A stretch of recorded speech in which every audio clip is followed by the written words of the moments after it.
ምዕራፍ አሰርቱ ወክልኤቱ ወይቤሎ እግዚአብሔር ለአብርሃም እግዚአብሔርም አብርሃምን እንዲህ አለው፣ ጻእ እምድርከ ወእምአዝማዲከ ወእምቤተ አቡከ ከአባትህ ወገን ከዘመዶችህ ተለይተህ ከአገርህ ውጣ።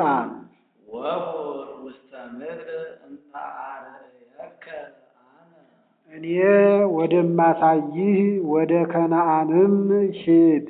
ወእሬስየከ ሕዝበ አብየ ወእባርከከ ብዙ ወገን አደርግሃለሁ፣ አከብርሃለሁ። ወአአቢ ስመከ ስምህንም አከብረዋለሁ፣ አገነዋለሁ አለ። አበብዙኃን እንድትባል አደርግሃለሁ። ወትከውን ቡሩከ ክቡር ትሆናለህ። ወእባርኮሙ ለእለ ይባርኩከ ወእረግሞሙ ለእለ ይረግሙከ የሚመርቁህን እመርቃቸዋለሁ፣ የሚረግሙህንም ሰዎች አጠፋቸዋለሁ። ወይትባረኩ ብከ ኩሎሙ አሕዛበ ምድር አሕዛብም ሁሉ ባንተ ይመራረቃሉ። አብርሃምን ያከበረ ያክብርህ እያሉ። ወሖረ አብርሃም በከመ ይቤሎ እግዚአብሔር አብርሃምም እግዚአብሔር እንዳዘዘው ወደ ከነዓን ሄደ። ወሖረ ሎጥሂ ምስሌሁ ሎጥም ከእርሱ ጋር ሄደ።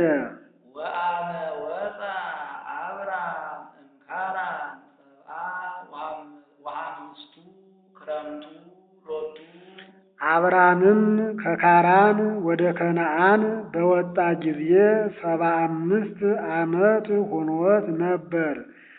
ከዚህ ኦሪት ታራ አብርሃምን በ100 ዘመን ወለደው አለች። ታራንም በ205 ዘመኑ ሞተ ትላለች። አብርሃምም ከካራን በወጣ ጊዜ 75 ዘመን ሆኖት ነበር ትላለች። ከዚያ ሉቃስ በግብረ ሐዋርያት ወእምዝ መዊቶ አቡሁ አፍለሶ ውስተዛ ሀገር ሀበሃለውክሙ አንትሙ ይእዜ ትነብሩ ይላል።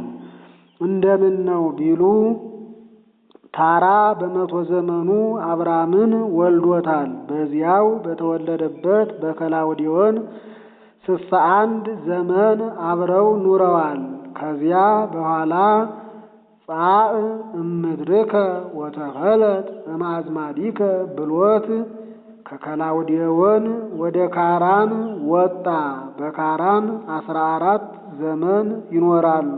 ከዚያ በኋላ ደግሞ ጻእ እምድርከ አለው። ከካራን ወደ ከነዓን ይወጣል። በከነዓን 30 ዘመን ይኖራል። ከዚህ በኋላ ለአብራም 105 ለታራ 205 ዘመን ሲሆነው አባትህ ሞተ ብለው ለአብራም ነገሩት። ከከነዓን ወደ ካራን መጥቶ አባቱን ቀብሮ ተቀምጦ ሳለ ጻእ እምድርከ ወተፈለጥ እምአዝማዲከ ብሎት ወደ ከነዓን ሂዷልና ሉቃስ ወእምዝ መዊቶ አቡሁ አፍለሶ ያለው ስለዚህ ነው። ወነስአ አብርሃም ለሶራ ብእሲቱ ወለሎጥሂ ወለእቡሁ አብርሃምም ሚስቱን ሶራንና የወንድሙን ልጅ ሎጥን ይዟቸው ወጣ። ወኩሎ ንዋዮሙ ዘአትረዩ በካራን ወወፁ ወሖሩ ወረፁ ምድረ ከነዓን በካራን የሰበሰቡትን ያፈሩትን ገንዘብ ሁሉ ይዘው ከካራን ወጥተው ሂደው ከነዓን ደረሱ። ወወዳ አብርሃም ለይእቲ ምድር እስከ ሴኬም ሀበ ዕፅ ነዋሕ አብራም ከነዓንን ረጅም ዛፍ እስካለባት እስከ ሴኬም ድረስ ዙሮ አያት፣ አንድም ተመራት። ወሰብአ ከነዓንሰ ሀለው ይእተ አሚረ ውስተ ይእቲ ምድር። የከነዓን ሰዎች ግን ያን ጊዜ በከነዓን ነበሩ። አብራም እኒህ ሁሉ ሳሉ እንደምን ያወርሰኛል ብሎ አልተጠራጠረም ለማለት ሰብአ ከነዓንን አነሳ። ወአስተርአዮ እግዚአብሔር ለአብራም። እግዚአብሔርም ለአብራም ታየው፣ ተነጋገረው። ወይቤሎ ለዘርእከ እሁባ ለዛቲ ምድር። ከነዓንን ለልጆችህ አወርሳቸዋለሁ ብሎ ነገረው። ወነደቀ አብራም በህየ ምጽዋዕ ለእግዚአብሔር ለአስተርአዮ። አብራምም ለታየው ለተነጋገረው ለእግዚአብሔር ምጽዋዕ ጸፈጸፈ፣ ሰራ። ወግዘ እምህየ መንገደ ሰርቅ ውስተ ምድረ ቤቴል። ከዚያም ተነስቶ በምስራቅ በኩል ወዳለችው ቤቴል ተጓዘ።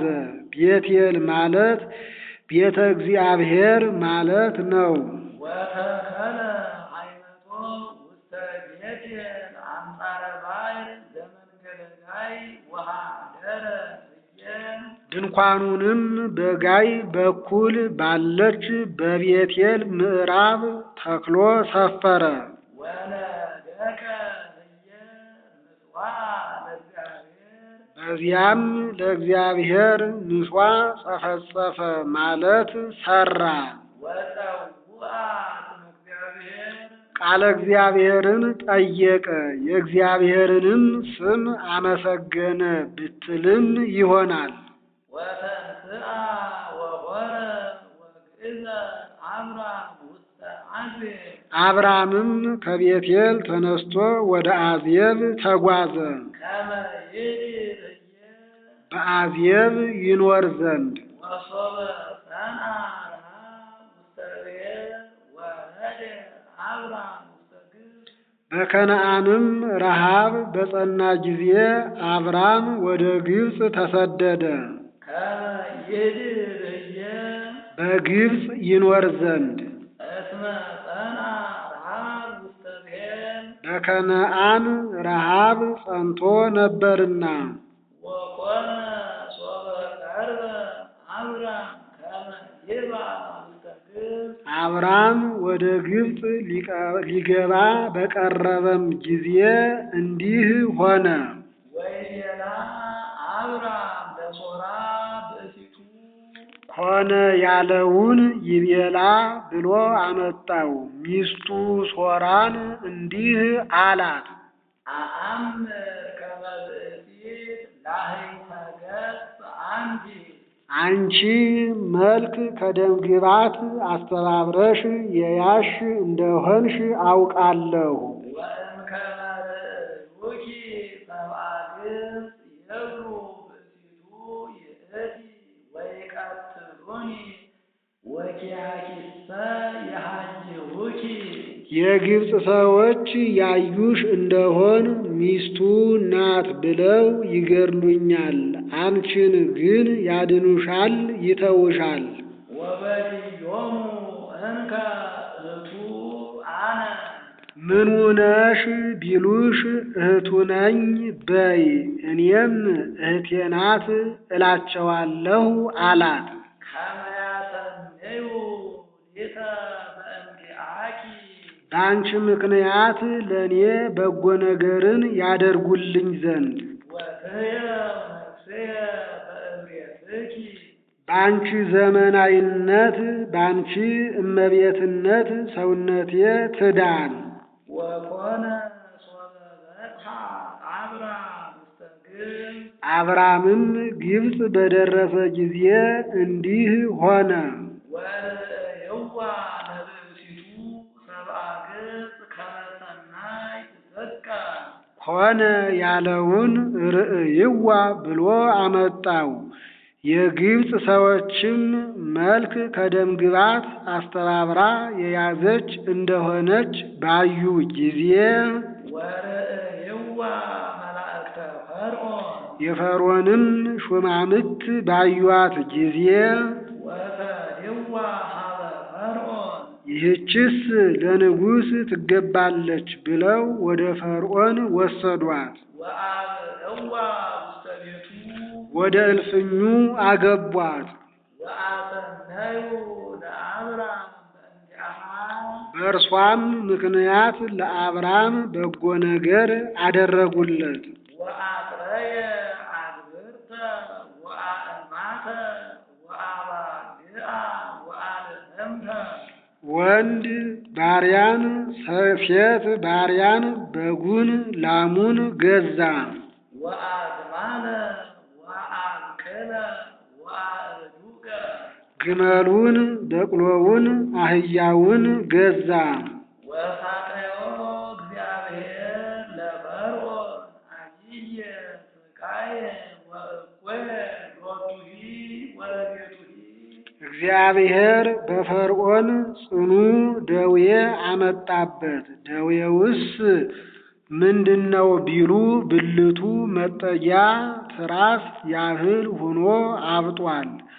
ወለቤቱ በወገኖቹም ጽኑ ደዌ አመጣባቸው። በእንተ ሶራ ብእሲቱ ለአብራም የአብራም ሚስት ሶራን ስለወሰደ ወቀሰፎ ውስተ ነፍስቱ ብሎ ኋላ በአቤሜሌክ ያመጣዋል። የጎልማሳ ሚስት ወስደሃልና እሷን ካልመለስ አትድንም አለው። ወፀውኦ ፈርዖን ለአብራም ወይቤሎ ፈርዖንም አብራምን ጠርቶ እንዲህ አለው፣ ምንትኑ ዘገበርከ ላዕሌየ ዘኢነገርከኒ ከመ ብእሲትከ ይእቲ ሚስትህ እንደሆነች ያልነገርኸኝ ይህ በእኔ ያደረኸው ነገር ምንድነው? ለምን ትትቤለኒ እህትየ ይእቲ እህቴ ናት ለምን አልኸኝ? ወለማእከዋ ትኩነኒ ብእሲተ እኔስ ሚስት ትሆነኝ ዘንድ ለምን ወሰድኳት? ወይእዜኒ ነያ ብእሲትከ ንስአ ወኩን አሁንም ሚስትህ ያቻትልህ ይዘህ ሂድ አለው። ወአዘዘ ፈርዖን ያስተፋንውዎ እደው ለአብራም ወለብእሲቱ ወለኩሉ ነዋዮሙ ፈርዖንም አብራምን ሚስቱን ገንዘቡን ሁሉ ይዘው ይሸኙት ዘንድ አዘዘ።